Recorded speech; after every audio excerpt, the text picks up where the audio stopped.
بمتحبار زورو بيزنس جروب بيرو تمرتن ايجنسي مراخا وحفاش تግራይን ንብሉጻት መምሃራን አመራርሓ ትምርትን ጥሮተኛታት መምሃራንን መድረኽ ሽልማት ኣብ ዝተሳለጡሉ ዝተረኸቡ ፕሬዚደንት መንግስቲ ትግራይ ዶክተር ደብረጽዮን ገብረሚካኤል ብሰንኪ ኩናት ኣብያተ ትምህርቲ ትግራይ ከቢድ ዕንወት ከም ዝተፈጸመንን ኣብ መምሃራን ትግራይ እውን ዝተፈላለዩ ጸገማት ከም ዝበጽሑን ገሊጾም ትካላት ትግራይ ከም ወታደራዊ ዒላማ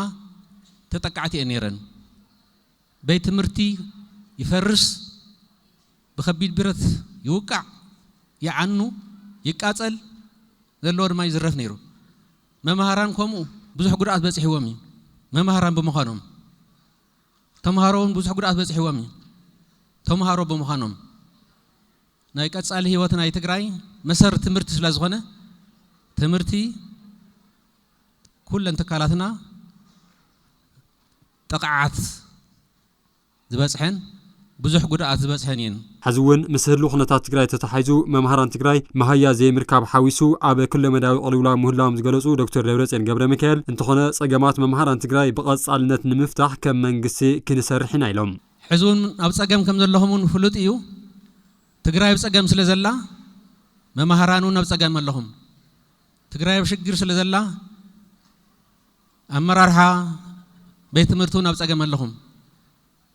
ትግራይ በጸገም ስለዘላ ህዝብ ትግራይ በሙሉ ኣብ ጸገም ይዘሉ ተንትካላት ንባዕለን ከም ትፈልጥዎ ታዝርካበን ትካላት መጽለሊ ተመዛበልቲን ኮይነን ዘለዋ ንምንታይ